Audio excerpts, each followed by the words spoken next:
Vous êtes sur Europe 1, bon réveil à toutes et à tous. L'actualité avec les acteurs de l'actualité en direct et mon invité à présent, Philippe Luscan, vice-président exécutif du géant de l'industrie pharmaceutique, géant français Sanofi. Bonjour Philippe Luscan. Oui, bonjour Monsieur Béliard, bonjour à vos auditrices et auditeurs. En charge précisément, je le dis aussi, des affaires industrielles globales de Sanofi, c'est votre titre complet. Alors la problématique des médicaments fabriqués à l'étranger, la crainte de pénurie et votre annonce cette semaine de la relocalisation d'une partie de la production en France, en Europe, votre projet.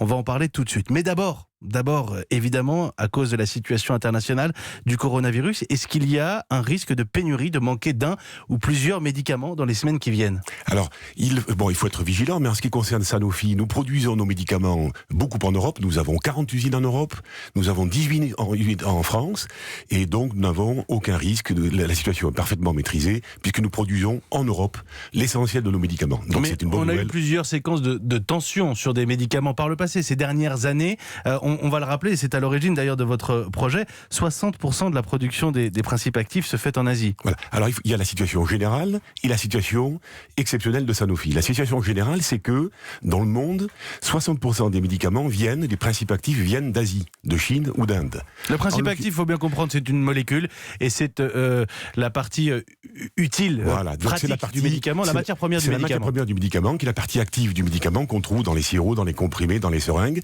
Et en ce qui concerne Sanofi, nous avons une base de production en Europe qui est exceptionnelle, comme je l'ai rappelé, et nous avons annoncé cette semaine que nous allions augmenter notre capacité de production en Europe, de production de principes actifs, en créant une société à l'extérieur de Sanofi qui va augmenter autour de 6 usines qui produisent déjà pour Sanofi, mais pour d'autres laboratoires, pour plus de 600 clients à travers le monde, dans près de 80 pays. Nous allons augmenter notre production en Europe de manière à offrir à l'Europe, aux patients européens, une offre de santé qui permet de sécuriser l'indépendance et la sécurité sanitaire des Européens. Mardi à la même heure, j'étais avec le cabinet Carnet et leur réflexion sur la mondialisation, remise en question sur ces industries qui pourraient se re-régionaliser vers l'Europe. Est-ce qu'on est trop dépendant aujourd'hui de la Chine, de l'Asie ? Vous êtes dans cette problématique-là ? Alors, de manière générale, oui.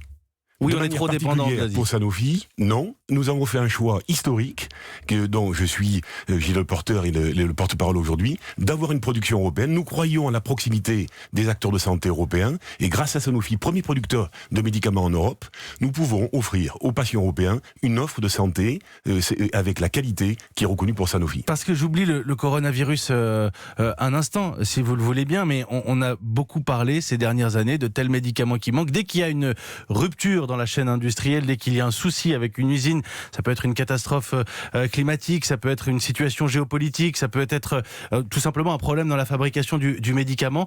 En bout de chaîne, on a des antibiotiques qu'on ne trouve plus chez nous, on a des médicaments anticancéreux qu'on ne trouve plus chez nous. Cette chronique, on l'a faite souvent. Aujourd'hui, notre système de santé dépend des usines asiatiques. C'est exact, pour 2 tiers d'entre elles, et c'est pour ça que l'annonce de Sanofi est exceptionnelle, parce que, étant un acteur européen et offrant au marché européen une opportunité d'accroître la capacité de production en Europe, vous imaginez bien qu'on est au cœur de l'actualité, et on est au cœur d'une stratégie qui est historique pour Sanofi, qui veut être un partenaire de santé européen. On l'est aussi dans d'autres zones du monde.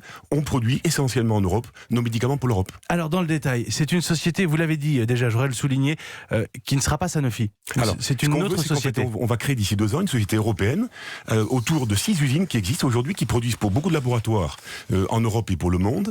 Et il nous faut le temps de la créer. On va la mettre en bourse d'ici 2 ans, en 2022, avec un actionnariat de Sanofi, des partenaires institutionnels autour de nous, et on appelle autour de nous d'autres partenaires pour venir bâtir et constituer cette société, et qui permettra, je dirais, d'augmenter l'offre de production de principes actifs en Europe pour les patients de l'Europe. Vous voulez devenir aussi, pour bien comprendre, et j'essaie de traduire, vous voulez aussi devenir fournisseur de vos concurrents. Exact. On l'est déjà aujourd'hui, cette société sera la 2e société de production de principes actifs au monde, avec un siège en France.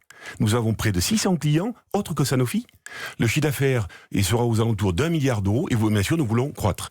Cette opportunité, on a un marché en croissance entre 5 et 10% par an, donc il y a là, devant nous, une opportunité exceptionnelle, non seulement de souveraineté pour l'Europe, mais de croissance économique, et notamment pour nos usines, qui verront leur volume de production augmenter en Europe. France, Italie, Allemagne, Angleterre et Hongrie, puisque ça sera la base de cette société. Parce qu'on a tous joui, profité évidemment de ces avantages de la la mondialisation, la libre circulation des biens et des personnes. Mais la réalité, c'est qu'il y a des secteurs stratégiques, et la santé en est un évidemment, où on ne peut pas se permettre de dépendre du régime politique chinois, par exemple. Alors, je pense que, vous savez, c'est lié à la politique des prix. C'est-à-dire que plus vous avez une pression sur les prix, plus les industriels essaient de baisser leur prix de revient, et c'est là que le phénomène s'est un peu enclenché. En ce qui concerne Sanofi, nous avons toujours décidé, étant un acteur français d'avoir 40% et on a 40% production. de production en France, avec 18 usines à travers le territoire, qui sont bien connues en France, 40 en Europe, et nous avons toujours fait de cette politique européenne de proximité. Nous sommes un acteur de santé publique, et nous croyons à la proximité en France et en Europe. Alors justement, ce nouvel acteur, producteur de principes actifs, les API, dit-on dans le jargon technique, vous avez parlé de 6 sites de fabrication que vous pourriez utiliser déjà.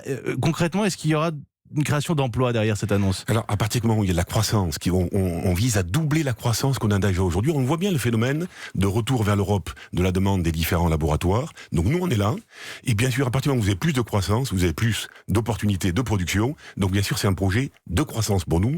Donc il est extrêmement positif. Vous avez des projections un petit peu sur le nombre d'emplois que ça pourrait créer? Alors c'est trop tôt aujourd'hui pour le dire, mais par contre, on va continuer à investir pour augmenter nos capacités de production, ça c'est sûr. Alors, on ne veut plus dépendre de pays étrangers. Je ne voudrais pas faire une fixette sur l'Asie, mais 60% des principes actifs sont aujourd'hui fabriqués en Chine et en Inde. Il faut bien le comprendre, ce sont deux pays producteurs.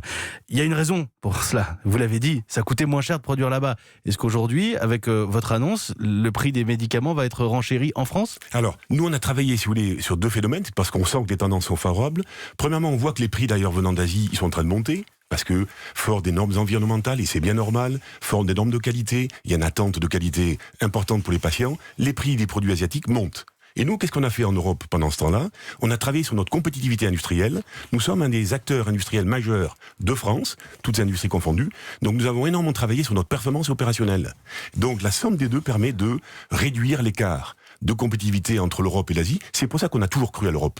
Et le prix de la main-d'œuvre chinoise s'est renchéri, lui, de son côté aussi. Oui, mais c'est une industrie de savoir-faire, c'est une industrie d'expertise, c'est une industrie de qualité. Nous offrons une qualité premium en tant que Sanofi, et je crois que c'est un sujet important pour les patients. La qualité est majeure, la sécurité est majeure, c'était notre credo. Vous avez déjà un nom pour ce nouvel ensemble? C'est un peu tôt. C'est un peu tôt, Mathieu, j'aime bien les noms, moi j'aime bien nommer les choses. Bon, on se donne 2 ans pour le faire, et c'est un projet d'entreprise, vous l'imaginez bien, donc on est en train de discuter avec nos personnels.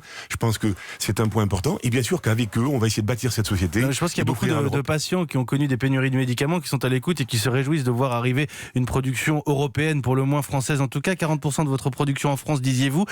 Combien en Asie, combien en Chine et nous, en Inde? on n'achète que 5% en Chine. Vous dites ce matin, il n'y a aucune menace de pénurie sur un produit Sanofi dans les semaines qui viennent? Aucun. Non, mais c'est important. C'est notre mission, c'est notre passion. Je suis dans le groupe Sanofi depuis 30 ans. C'est notre métier et on est heureux aujourd'hui d'offrir à l'Europe, aux Français, un acteur de proximité. Vous pouvez compter sur nous. Non, mais c'est important de le dire parce qu'on peut peut-être manquer de smartphones dans l'immédiat. Ça paraît un peu moins grave que certains médicaments anticancéreux ou de notre Doliprane, etc. Il n'y a aucun problème. J'ai 2 usines de production en France et nous serons là. Merci de votre accueil et bonne journée à toutes et à tous. D'être venu présenter ce projet dans ce contexte et ce débat finalement autour de nos échanges commerciaux internationaux. On va parler de la mondialisation avec Nicolas Béthou dans un instant, dans l'opinion de Nicolas Béthou. J'y tiens parce que la mondialisation est peut-être en cause, elle a peut-être accéléré une propagation du virus. Mais la mondialisation, c'est aussi la solution, vous allez le comprendre dans un instant. Merci Philippe Luscan, vice-président exécutif en charge des affaires industrielles globales chez Sanofi, le géant français de l'industrie pharmaceutique. 7h48.